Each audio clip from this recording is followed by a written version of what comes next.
Today, I'm joined by a jack of all trades, a producer, in my eyes, a studio owner, the creator of the Sono Sessions. Andy, welcome to the Mike Squires and Friends podcast. Thank you, Mike. Thank you, Mike. Dude, I'm super stoked to have you here. I was supposed to link with you the other day on Thursday, but I wasn't able to. So I was like, you know what, Andy, come on the podcast. But tell me what was going on Thursday. Thursday, we're trying to get people together that have been inspired or got to experience the Sono Sessions to take a group photo. Kind of capture the movement as it was said on the flyer, and get an image that showed like the Sono Sessions in numbers, you know? Yeah, dude. And I personally have been able to experience the Sono Session, dude. And I don't know if that night was more chaotic than usual, but I had the time of my, dude, I thrive in chaos, dude. So we got to paint the picture of what the Sono Sessions are for the people that are unfamiliar, dude. And then I will share my experience. Sure. No, I have a vivid image of your experience too. Me too. We'll get to. I mean, you talk about what it is now or talk about how it started or, so essentially Sono Sessions is a collective of musicians and artists that get together to recreate through live instruments and film local artists' original music. So we get together. We have a couple people, Shamar Morgan and JJ Donahoe, who compose like artists' original tracks that we recreate with live instrument. The band's always different, choosing somebody else from the collective that fits that song, you know, and then we go through and film. After that's done, we open the floor or open the pit up for jam sessions, which that's where it gets a little crazy in there. Free open mic for freestyles, exchanging guitars, everybody's taking their turn, and it just kind of free for all at that point. Yeah, I got to paint the picture of my experience too as somebody who because I'm like more in recent times. It probably was like a couple months back I went for the first time. Yeah. And what people may not know is that you've been running this out of your apartment. Right. So let me just paint the picture of what I walked into because I didn't know what to expect. You know, so we go into Andy's building, we go up this elevator, we go down the hallway, and his apartment is just packed. I mean, you are. There's a shoulder word, to shoulder. Shoulder to shoulder is not what I was gonna say, but that's exactly what you are. Shoulder to shoulder. I am like sardining through the crowd and trying to make my way up just to go to where the band is, which is kind of near your bed, dude. Yeah, we call it the pit. The pit, dude. I love it, dude. So I'm sitting crisscross applesauce in front of the pit, enjoying the show for the entire. Like Jet was doing it that night, right? And dude, it was like, that night was hilarious to me, dude. And I would love to hear your perspective. One of my favorite memories of that night is that there was some girl, like you guys got to understand, like it was crazy. There was like some girl who gave the energy of Donnie from the Wild Thornberrys. You know, that like, yeah, sure. Running barefoot all over your bed. That was one of the memories I have. The other memory I have, and I don't know if this is cool to talk about, but you cut me off. If I'm not mistaken, a neighbor of yours popped in for a quick hello. What was it? Could we talk about that neighbor saying hello? There's no need to talk about that. Then never mind. We're going to keep it pushing then. Everybody that's been there knows what that neighbor's about. You can leave that in there. People will get a laugh out of that in any case without talking about it. If you know, you know. And only if you've been there, you know. But let me tell you though, but what you've created, like, dude, I'm in love with what you've created. I've seen my homie Nick Rose on. Yeah, you know what I mean? Nick is so talented. Like, bro, I was hyped to see Nick on. Yeah. You know, so how did this all get started? Like, at what point were you like, let's start running these sessions? And at what point were you like, right here is the venue. We're going to do it right here. So it's actually kind of been the venue for about like over 5 years now. I've had open jam sessions every Friday night, like nonstop, for the past 5 years, and it just the Sono jam sessions, like just jam sessions in general. They were never labeled as anything. There was never any like real invite sent out or anything like that. It was just people that knew about it would just show up and we'd jam for hours, you know. And it was already known for that, you know, like in the summertime, leaving the window open, you get like a crowd in the parking lot seeing it. Like, that's awesome, dude. All the restaurant owners know of it and like listen to it and pay attention to it, comment on it, you know. So it was kind of already a known thing. It just kind of got to a point where I was like, what are we doing? Like just like having these sessions, like awesome music comes out of it, like awesome creativity comes out of it, and we're just not capturing any of it.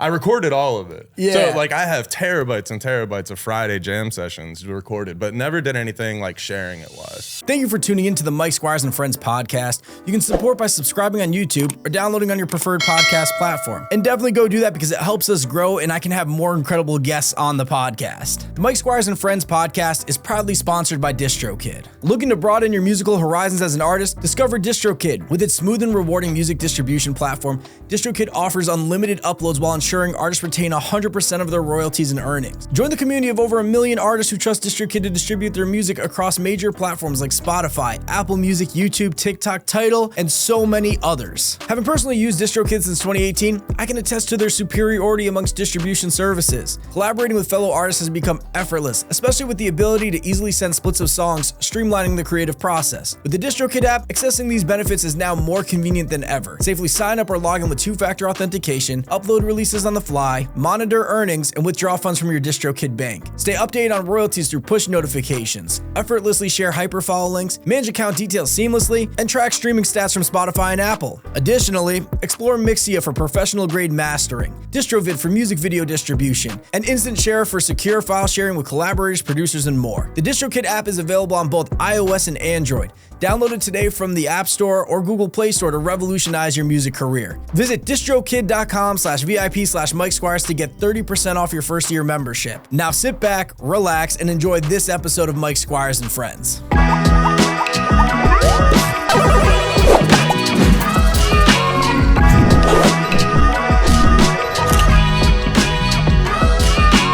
Yeah, so tell me a little bit about this because you do everything, dude. You're a video guy, you're a producer, Yeah. you engineer.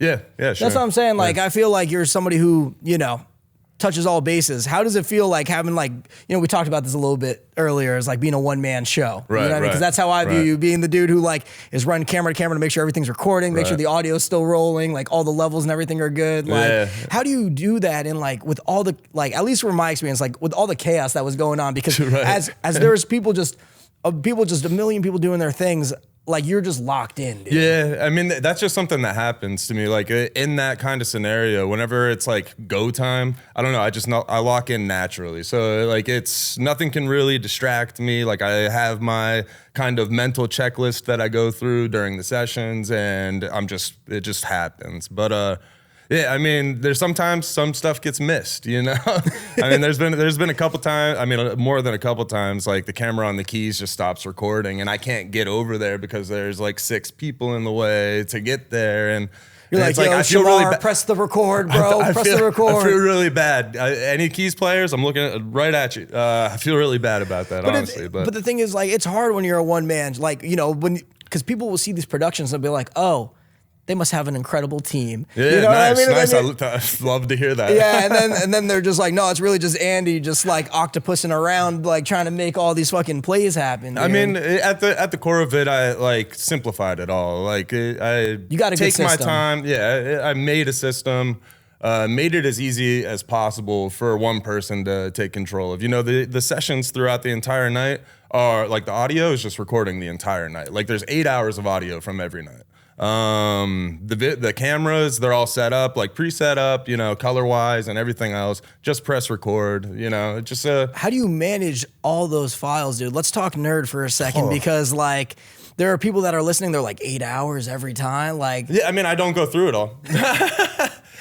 I've told people multiple times, hey, if there's a jam you want to hear, let me know, at least a guess of what time of the evening it was, and then I'll try to find it. But I'm not gonna sit there and sift through it all. Occasionally, whenever there's a night where it was just very obvious back to back quality, I'd go through and cut it up and share it with people. The Sono Sessions collective, we have we have a decent amount of jams that we've all pulled aside. Everybody was hey, let's work on that one. Let's take that one. Because we're going to eventually get to making Sono Session originals, and maybe release an album out of them. So what was the moment where you got, you may have just been sitting there and just being yo, we got something here. You know what I mean? Do you remember that specifically? I mean, from day one, honestly. It kind of hit me immediately after like we first dropped, after I started like actually editing the videos and things like that and seeing and getting responses from it, you know, like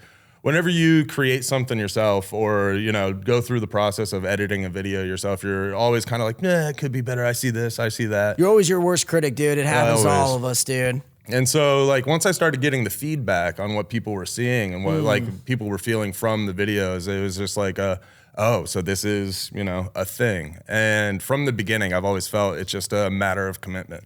It's just a matter of not like just stay consistent, commit to it, don't stop, and it'll go somewhere, you know? Yeah, consistency. I mean, I'm sure everyone's heard it a million times, but consistency is key, dude. It is. Yeah. I want to ask you about where the Sono session is now, and then I want to find out a little bit more about your story, and I have a couple other questions. Sure. So what's going on with Sono Sessions right now? Sono Sessions right now, been a long time coming. I'll give a little bit of backstory. I've been in this apartment for about 10 years now. And have been making noise for a good amount of that. But the building that I live in just got new management, and they've been kind of putting their foot down on the traffic coming through and trying to make claims like people are complaining about the noise, but the cops have never been involved. No tenant has come to me with any kind of complaint. So it just feels like they're just trying to push me out. But, and that's fair enough. You know, like it's totally understandable, and it's about time. It's the longest I've ever lived in one place in my life too. So it's like, okay, time for the next chapter. Time for growth. So right what does now, growth look like? Yeah, what does that look like? Growth looks like with the success of the Sono Sessions so far, I think that the growth is going towards a commercial space, actually bringing it out to like a public kind of event space, thinking about turning it into somewhat of a venue where we can hold other live music events along with, a Sono Sessions every Friday. I love that, dude. Yeah, well, congratulations. Cool, like, because taking those leaps are hard, dude. It's like, hard. It's scary, and you just like, at least from personal experience, like, you don't know until you go. You don't, well, and that's just the thing. And if it's, and that's exactly where I'm at, but I'm set on going. Like it doesn't matter if I don't know, like I'm still set on going. And that's the key to success in my eyes, dude, because the thing is, if you go, you'll get there. Right, exactly. It'll take you somewhere. Yeah, dude. So what's going on right now? Like, what are the plays that you're making in order to find success in this next era of the Sono Sessions? So right now we actually have like just over 3 months worth of performances already recorded. Oh, incredible! So you're ahead of the game. So we're ahead of the game. Have that 3 month cushion to really do this transition the best way that we can. Along with that comes the photo that we took. Wanted to capture the number of people that have been involved, and going back on that just a little bit, I want to thank everybody that showed up to that. I mean, it was such a moment of gratitude to see those kind of numbers pull up and show support. But the next step is to start a fundraiser to try to raise some funds from the community to help expand the project, to be able to bring it public and get more people involved and grow some awareness towards it. Yeah, what are some of the things that you plan to do with the funds? Really just put it towards rent, towards the space. That's mostly it. And I think that with the space, we'll be able to bring in, like the opportunity for other events and grow awareness for the music community, No, I love that, dude. And if there's anybody listening who has a nice bag of money and would love to give it to my friend Andy right here, you know what I mean? You want to support the arts, it's going to a good place. So please do that. I'll put the link in the description. But Andy, I want to find out a little bit more about you, dude. Sure, I mean, we've been talking a lot about the Sono Sessions. What was it like growing up for you, and where did you grow up? I grew up in Pennsylvania, a small town in Western PA initially, then moved around a bunch through elementary school and whatnot. Ended up landing in Erie, Pennsylvania, where I lived for like my middle school and high school years. Can you paint the picture of what Erie, Pennsylvania looks like? Because I can't imagine it. A little bit. Erie, Pennsylvania is an interesting spot. It's actually like, at the time was considered, I don't know if it still is, but like the third largest city in Pennsylvania. Oh, interesting. Like numbers wise, the population. It's a beach town, or it's right on the lake, so you have the beach there. It's an interesting town. It's definitely Western Pennsylvania. I'm glad you described it though, because anytime I hear of a Pennsylvania, like town or city that's not Philly, or Philly or Pittsburgh. Sure. I always think like Amish country, dude. Yeah, I mean, they're right on the outskirts, dude. Yeah. Like the Amish are always right on the outskirts of a city, you know? Yeah, so my girlfriend has her uncle down there, and we'll go and we'll get some Amish turkey bacon. Yeah, Just nice. a random thing to share. Back to you, dude. Ball back in your court. So what was it like growing up, dude? Growing up, I was a little rebellious. I wasn't really able to take much direction, or not able, but I kind of refused to take direction. I was very. What do you mean by that, Andy? You gotta give me a little. So like, well, give me an example. I would say that I'm like strictly like self-taught in my life, and I kind of refused like influence from a lot of people, or you know, like just the adults around me. I was just kind of Why, dude? Why? I'm curious. I don't.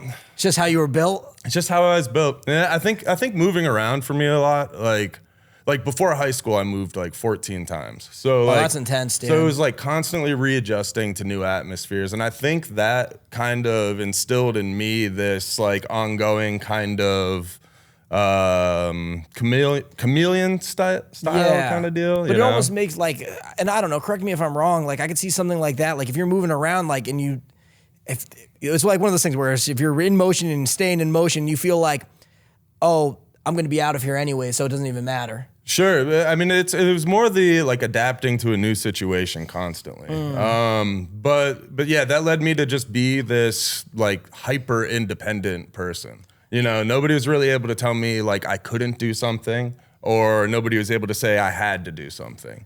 You know, I just kind of always went against the grain.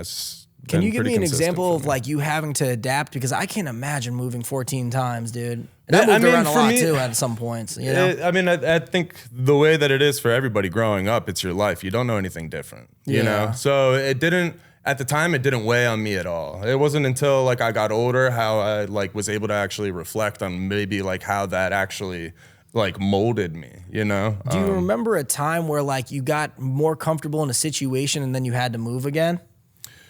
Like, was there one place that you liked more than another?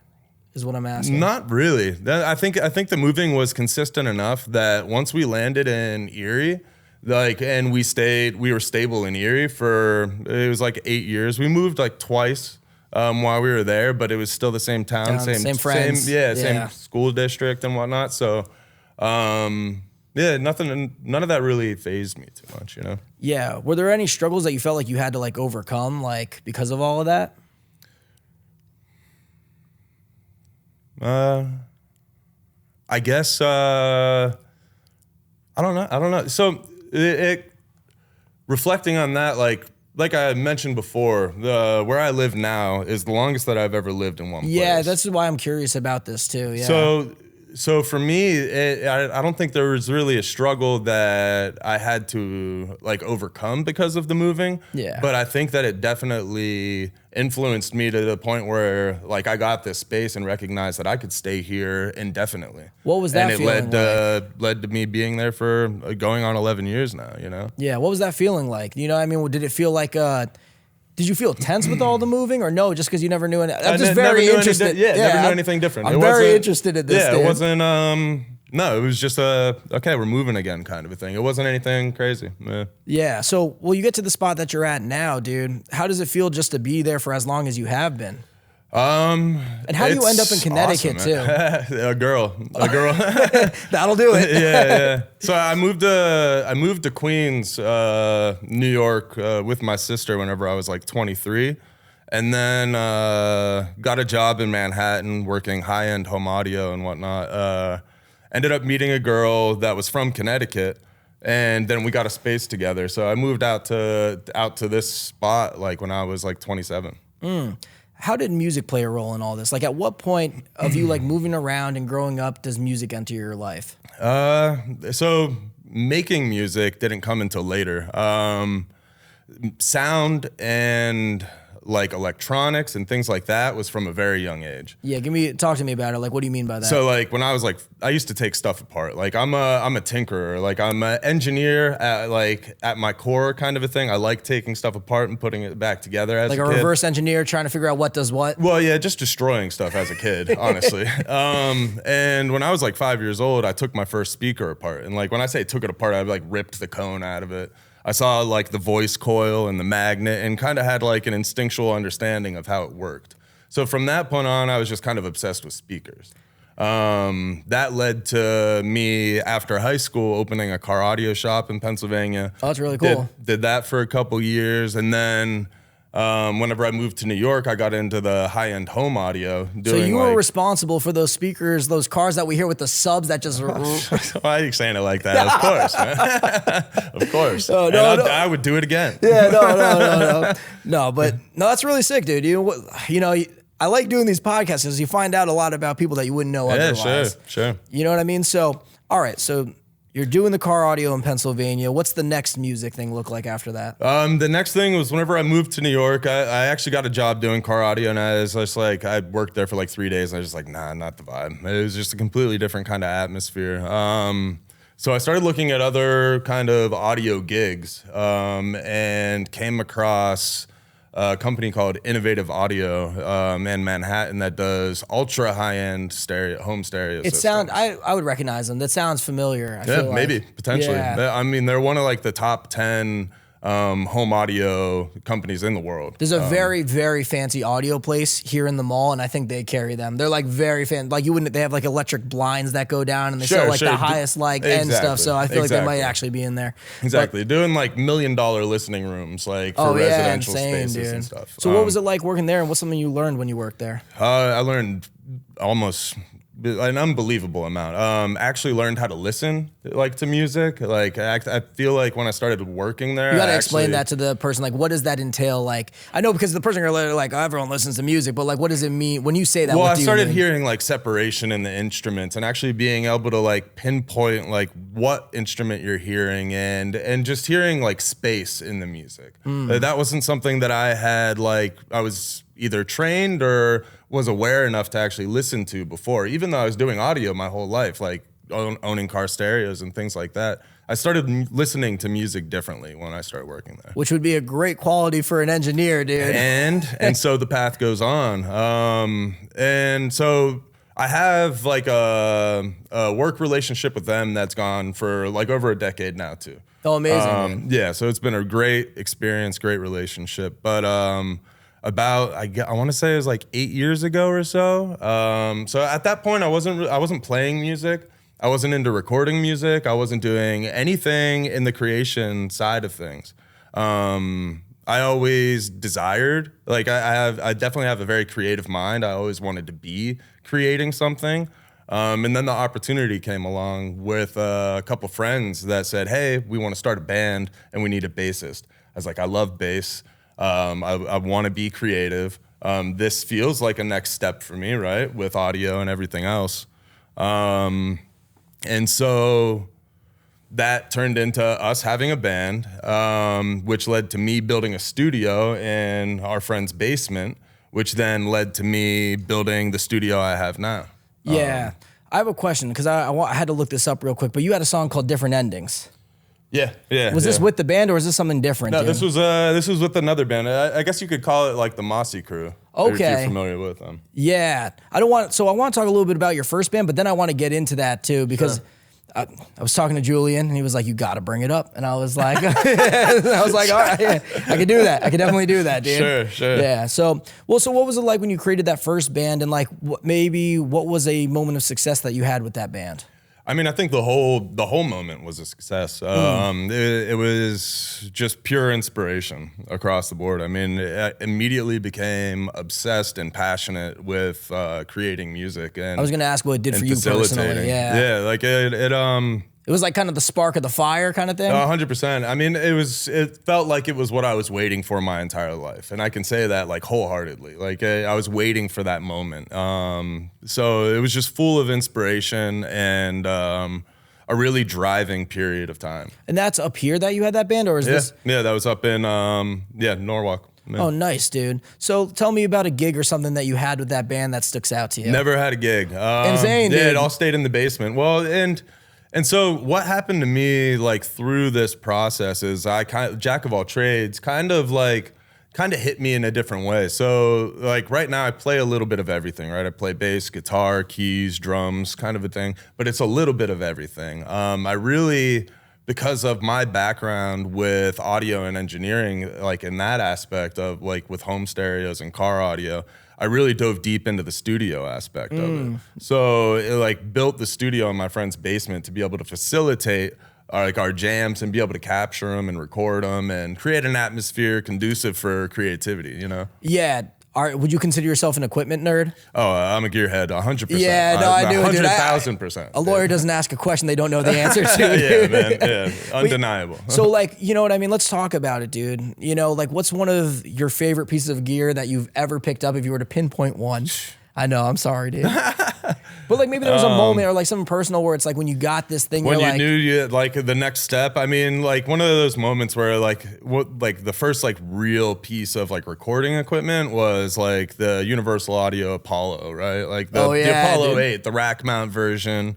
So like that was like a moment of okay, That's a big boy upgrade. I'm taking this more serious, you know. we made it out the Scarlet, dude. We made our way out. Exactly, that's what I was using before, the Scarlet.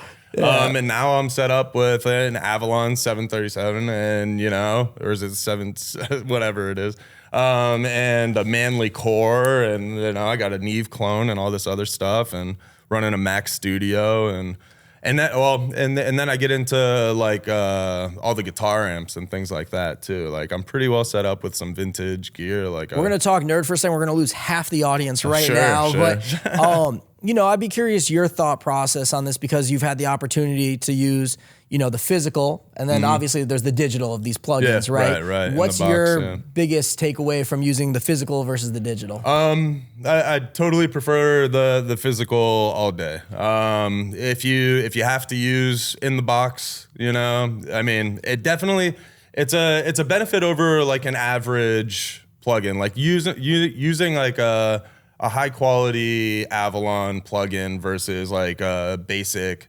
mic pre plugin definitely makes a difference. But I would say the hardware over the plugin every day.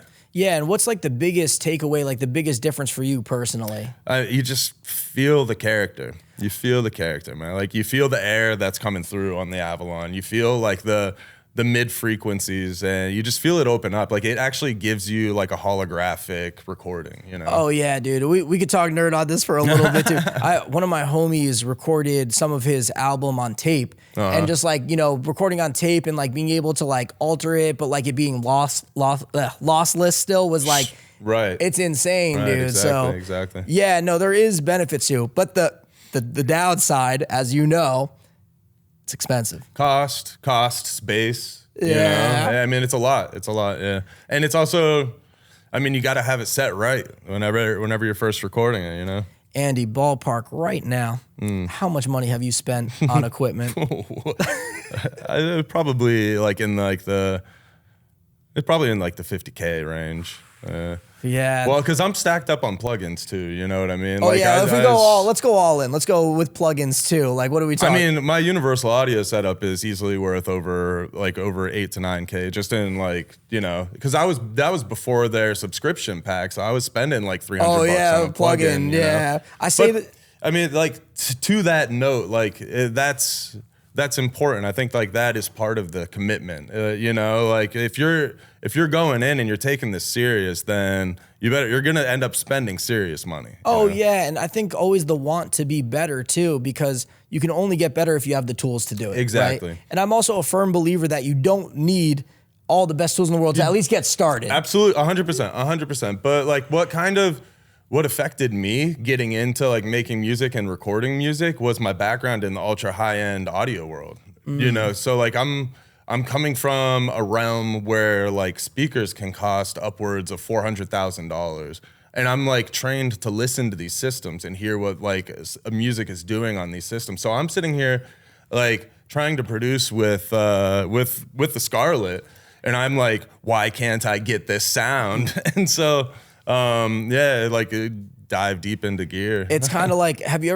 watch Rick and Morty or ever seen it? Yeah, There's an totally. episode where Morty steps on like what's considered flat ground. Okay. And he like feels the pure flat ground, and then everything else that he steps on feels all crooked to him. You're right, So it's kind of like right. that energy It's too, like where that, it's like, you yeah. know, you've heard the crispest, most beautiful sound, so that when it's like, oh no, like this is all This is all terrible, wrong. dude. This is all Yeah. wrong. Yeah, so it's honestly a gift and a curse, dude. So a gift is. because you got a good ear for audio, curse because you gotta put up that cheddar to get that audio, dude. Exactly. Yeah. Tell me about like a music session. It could be a Sonos session, or just tell me a wild story, because I know you got one, dude. wild Yeah, give me a story. wild story from like a session you had, like an Story. unforgettable session. There's so many. It's not necessarily wild, but I found it super entertaining. And this is not even too crazy of a story. But there was this one time, forget who was there. It might have actually been members from West Hill Road. I think there was another, like the band they were before was having like a little rehearsal at my spot. And I, like when it's nice outside, like I said, like I keep the window open and like let the air come in, but also let the sound go out, like intentionally let the people outside hear it. And we're all sitting there, like we like pause rehearsal or something, and we just hear this yelling coming from outside my window. And I'm like, what the hell is going on? Like it sounds like this guy's like right outside my window. And I go look, and this guy had scaled the roof below me, scaled like the wall. There's like a little ramp on my wall, and came up and was like at my window. Like, has never happened before. He's like, dude, I love what I hear. Can I come up? And came around. Yeah, I let him up. I was like, dude, you went through all that work? Yeah, you can come up. Go Bro, around that's the door. most insane, dude. If I opened up my window, like, also let's put this out there. You live pretty high up, dude. Like, Yeah, it's not like, it's a third story. Yeah. yeah, like, you know what I mean? Like, let's put that out there first of all. Right. Bro, I would have been like, yo, what? I don't know if I would have, you know what? I would have let the I person give in. him the credit, dude.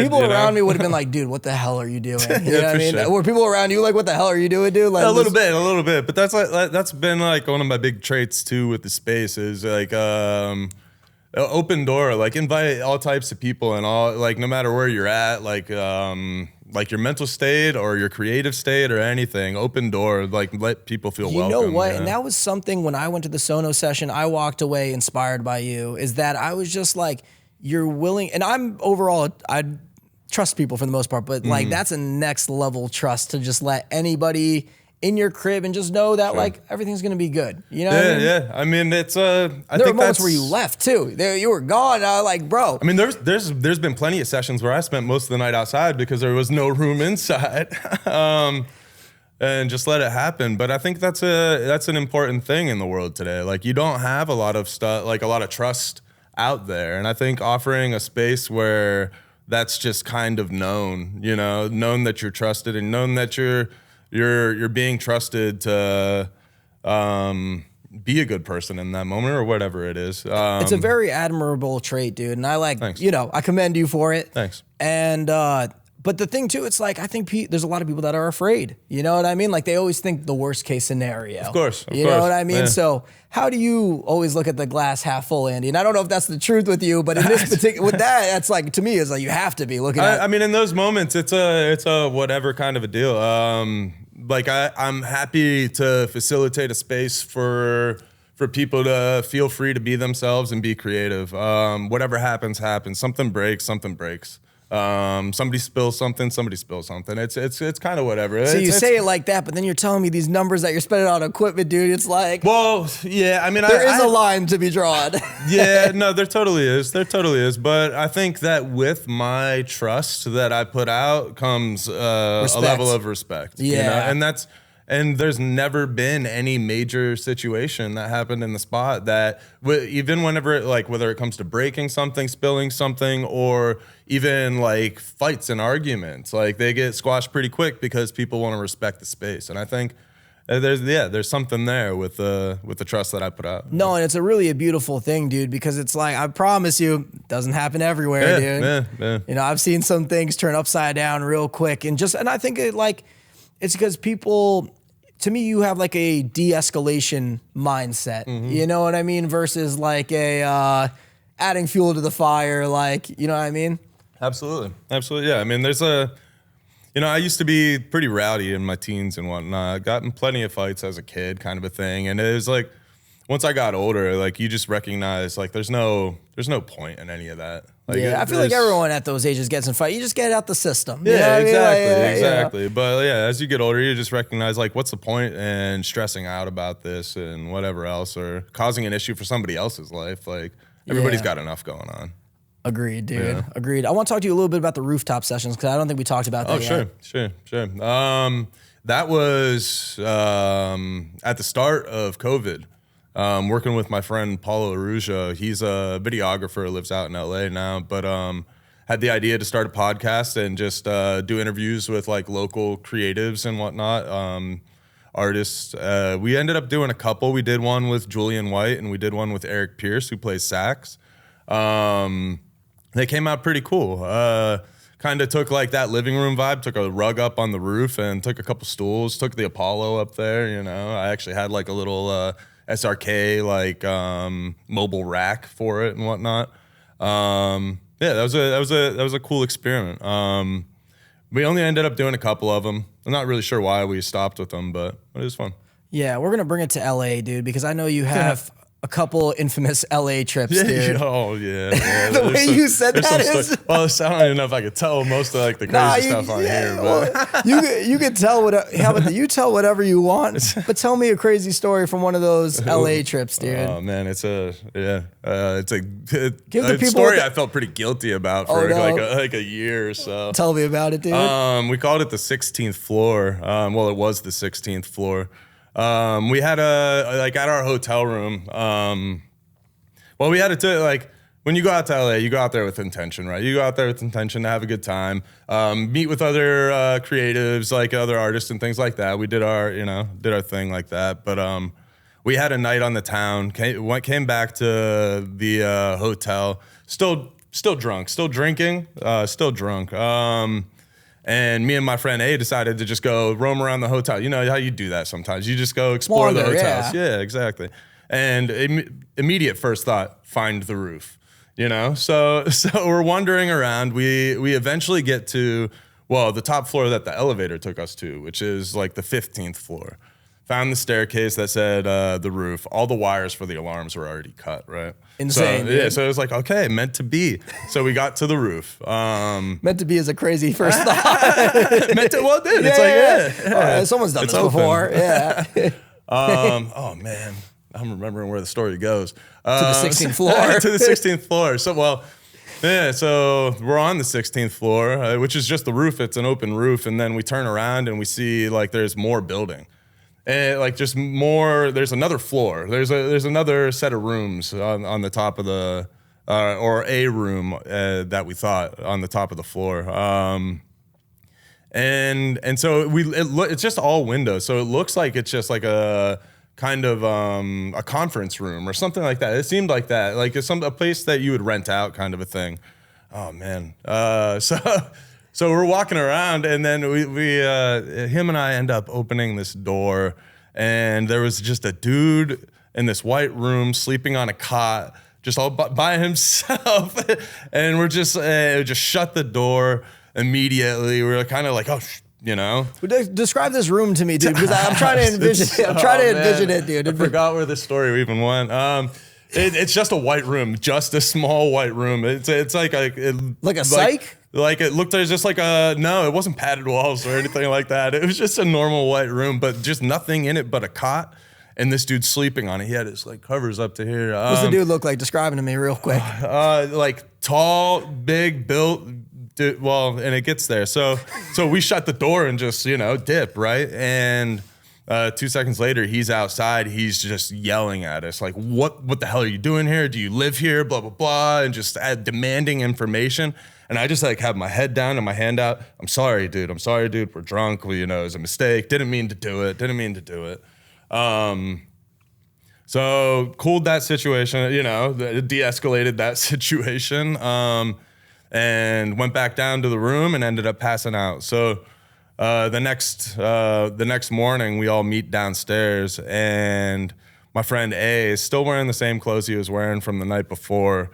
Gets pulled aside by somebody with the hotel, and Well, so I wasn't downstairs. Do you credit yet. to the? He was wearing the same hoodie. He was wearing the same outfit. Do you credit to? That's exactly why. Yes, that's exactly why. Rookie move. Yeah. So I actually wasn't even up yet. I was still asleep on the floor in the hotel room. And I wake up to Julian coming in. We just got kicked out. Like it felt like I was being scolded by like my dad or something, you know, dude. I was just like, what? I was like, you're joking, right? Thinking it was a joke. Like I just woke up. He's like, no, we just got kicked out of the hotel. We still had like 3 days left of the trip. Oh wow, I didn't know it was that. Like to me, when you told me that, like in my head, I'm like, oh, like.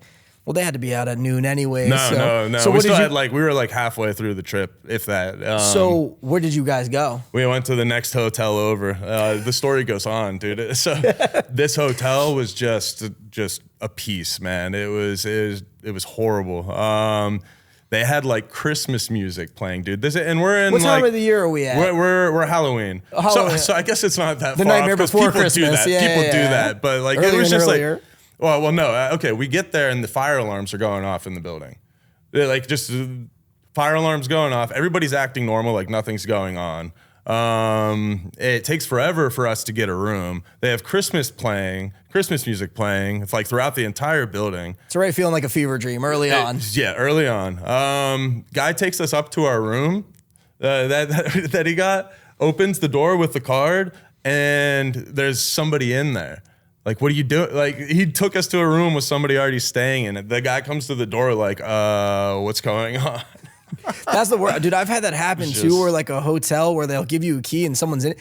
Bro, I like had a terrifying one because I scared a woman. And I was like, I walked in on this woman and she's panicking, like thinking I'm like just break down the room. And I'm like, oh, no. I'm like, no, I'm so sorry. Like, my bad. That went back downstairs. But so luckily it was somebody from the hotel that opened the door and it wasn't us. So not my situation. I just came barging. It was like a long travel day. I just barged in, kicked the door open with the bag. But so walk me through. So you got to stay at that hotel for the rest of the trip? Yeah, we stayed at that hotel for the rest of the trip. The rest of the trip was good, and it was but it weighed on me. Like the way that Julian came down on me, dude. Like I felt that. I was just like, yeah, just carrying that. Screwed up. But in the grand scheme of things, it's not that bad. You know what I mean? No one got hurt. It's a story. It's a great story. Listen, a story now.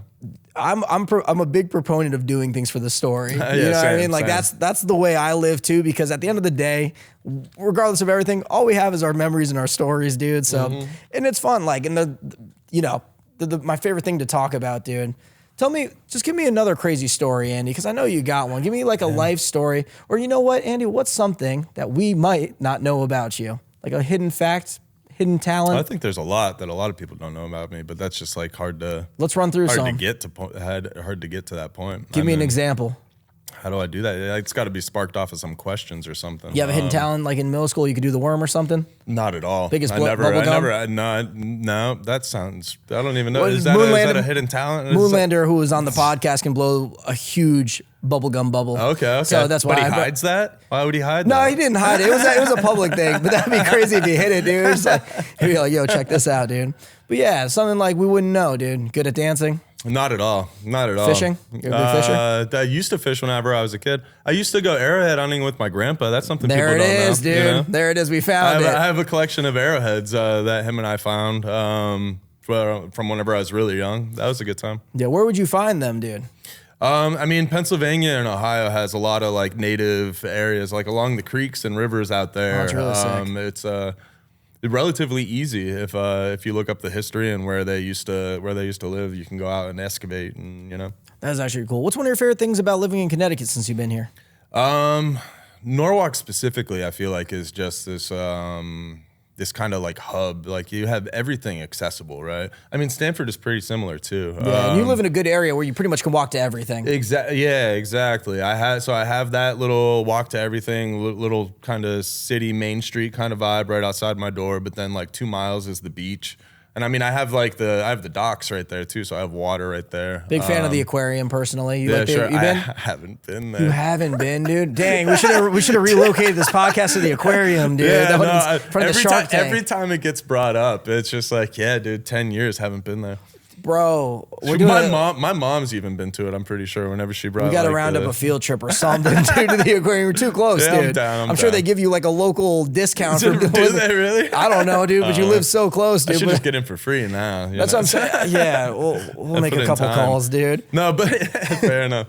No, but I mean, with Norwalk, so like 2 miles in any direction, and you're in a completely different kind of space, right? You got Wilton right there for like, the woods and hiking and all of that. And then catch the train. So, I mean, the train's a big thing for me, living 2 blocks away from Metro North, so I can take the train into work in the city, Great commuter town. Yeah, Cool. that is true, dude. That's like, I mean, I feel like, hear me out. It's not even controversial, dude. Stanford, Norwalk, this area down here, Fairfield, it's the best in Connecticut, though. Respectfully, you know what I mean. Sorry, everybody else, but it is. We just got a lot going on here, dude. I mean, it's like a lot of that for me has to do with the access to the city. Like right now, we're like right between like New York City and New Haven, kind of a thing, Yeah. And there's just so much opportunity in between all of it. It's really cool. It's a really cool area. What's some of the best advice that you've ever gotten? Best advice that I've ever gotten, that I've followed, or just best advice in Maybe, general? I don't know, whatever comes to mind. I'd be curious. The first thing that came to mind, my grandpa told me whenever I was really young, just quit smoking and quit drinking. Just do it. just do it cold turkey. Just do it. And you didn't follow that. Yeah, not yet. Not yet. There's always an opportunity to quit. What's some of the best advice that you followed? I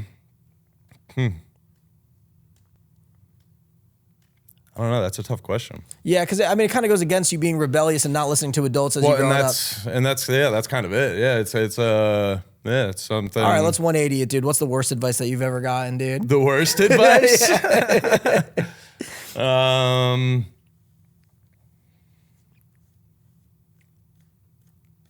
don't know. I ignored that too. Yeah, damn. So, I mean, it was probably something along the lines of some kind of job or something like that, and I just said no. I'm not going to do it. Yeah. Then, with that being said, not taking good advice, not taking bad advice. What's some advice that you would give to somebody who's like a creative on the come up right now?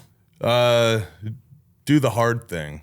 I think that's one of the things that I've kind of taught myself is do the hard thing, and you always kind of know that. Like it's when you're sitting there questioning like a certain stage or certain aspect of what you're doing, you kind of know what that hard thing is, and you either make the choice to do the hard thing or try to do the next level down from the hard thing, but do the hard thing.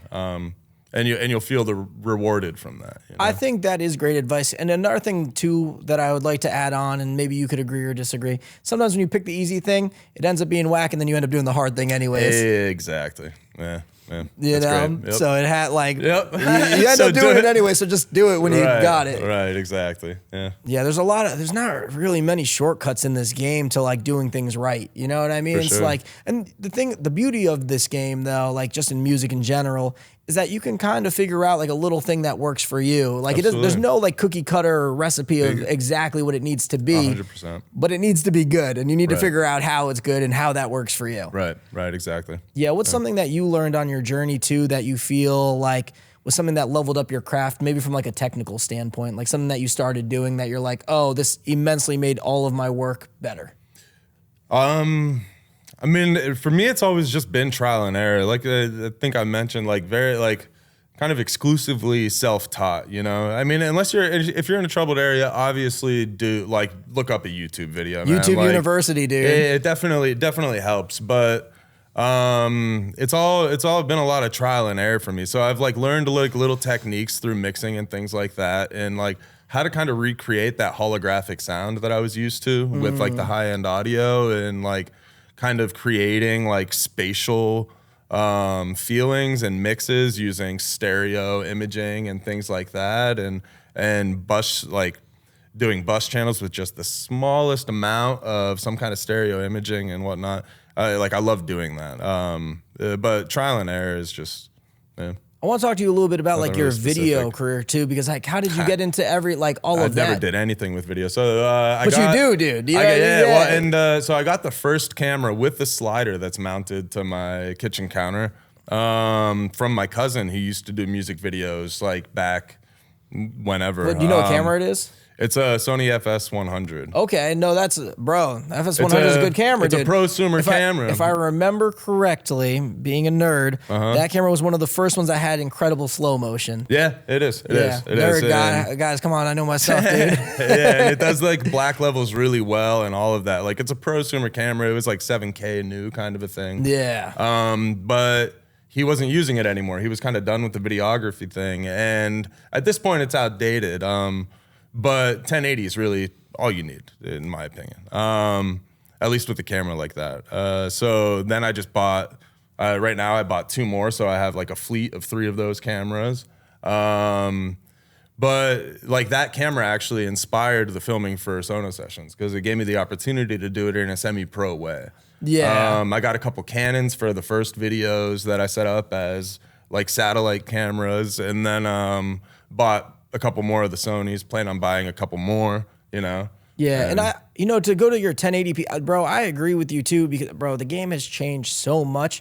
I don't want to say nothing's real and nothing matters, but like, bro, like if it looks good, it looks good. Yeah, dude. And yeah. that's like, because sometimes the moment is way more important than the technicals of it. It's like, well, did you shoot it at this frame rate? Did you shoot at that shutter speed? Did you like, no, if it looks good and the vibe is good, that's way more important. And there's so much in the world today of buy the new thing, you need the new thing, you need the new phone, you need the new camera, you have to have this because Damn, are we about to talk about consumerism for the rest of the podcast? Because I'm in, dude. Well, I could too. I could. Yeah, bro, you're speaking my language now. But dude. and that influences people in this industry so much, and like what gear you do have, what camera are you recording like your podcast with or your infield stuff with? Like, do you have this shotgun mic? Are you doing that? And like, in some degrees, it does matter, but like that's kind of one of the things I love the most about the Sonos Sessions is I'm using this like 10-plus-year-old camera, getting great quality out of it and saving money at the same time. But I'm getting like a professional grade kind of shot out of it. Yeah, So it's the thing is always to me too, like, yo, if you're like, and this is for like video guys or like anybody, it's like you came to me because you like my product. right.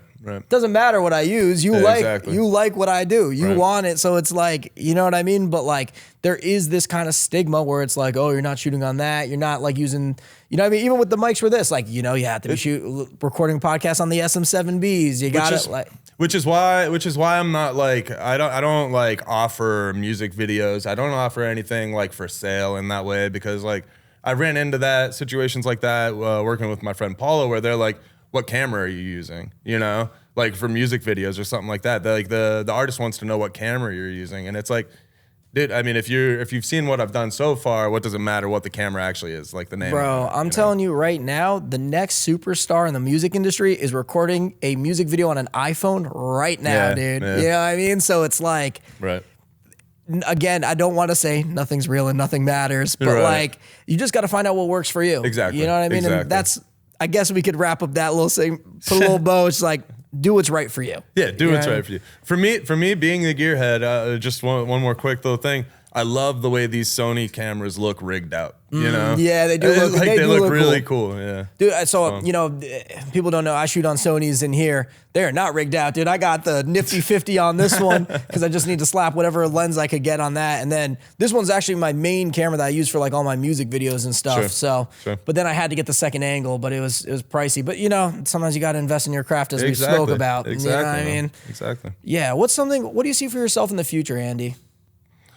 I don't really try to look too far ahead right now. I mean, my mind is set on relocating the Sono Sessions. I mean, like I see this growing. I mean, I have ideas of what this could end up being ultimately. But Anything you'd be willing to share, or you want to keep it to yourself for now? yeah, I'll keep it to myself for now. I mean, I think it's kind of self-explanatory whenever you see it and you see like the people that are supporting it and whatnot, kind of building in a way a label, but I want to do it in a kind of a way that hasn't been done, you know? Yeah, and you're creating like, I know this might sound like cliche and corny, but you're like creating this vibe, dude. This like energy that like can't be messed with, in my opinion, dude. Like Oh, yeah. you Thank walk you. it, bro. you walk in, and I know whatever the space ends up being next, it'll be the same thing where you walk into this and it's an experience that you're immersed in. You feel it. Yeah. You know what I mean? Like, cool. I can't explain it. And like, I'm glad that I got to experience at least one at your other spot too. So you're not out. Are you out of there already? No. Okay. So you're like in the transition. I'm not being like kicked out or pushed out kind of a thing. I'm just like, need to make a transition. Need to make the transition. Well, I'm grateful for you to come on the podcast during your transition. If you had one message to the world, something that you want to be remembered for, what would it be, Andy? Inspire creativity. Inspire. Like, I think it's important for people to continue to stay creative and inspire others to be creative. You know, I think that's one of the biggest things that I have grown to love about myself is the ability to inspire or facilitate creativity. Aspire to inspire, dude. Inspire to and inspire. A lot of that, I think, too, could attest to the circle you have around you. I feel like you have a great circle of people around you. Absolutely. A lot of great people, yeah. Yeah, who all... Anybody we want to shout out before we get out of here? Because we do have a lot of mutuals, too. I know Shamar's the man. Yeah, Shamar's the man. Julian White, Shy Guy, Avi. I mean, there's so many. Now I started. How do you end? I know, dude. Yeah, dude. Shout out Izzy, who just R.I.P. Rest in peace, who just passed. Shout out Star and her efforts with Sono Sessions. And Murda, everything he's doing down there, you know. Yeah, we're about to go to an event together right now, dude. Yeah, exactly. That'll be fun, dude. Yeah, well, I appreciate you coming on the podcast. Appreciate you having me. Yeah, if people want to connect with you or find you, how can they? The.sono.sessions on Instagram. And Haviland Studios on Instagram is my kind of personal one. Also, go follow us on YouTube, please. Let's go. And then there's going to be a GoFundMe link in the... Yes. Or it's GoFundMe link? GoFundMe. It's going to be in the description. Y'all should donate. I've already said it once. If you liked Andy's story, which you did, throw him some shekels, dude. Do something. If you want to support the arts, throw how much money? $1 million? Yes, please. Yes, please. But yeah, no, it'd be great. And I think if you guys have an opportunity in the future, make sure that you guys are able to experience a Sono session. Absolutely. Because I think you got to go to at least one. I didn't know what I was missing until I went. Yeah, stay tuned because the new location will be an opportunity for more public access, which I'm really looking forward to. So yeah, stay tuned. Andy, thank you for coming on the podcast, my guy, dude. Thank you.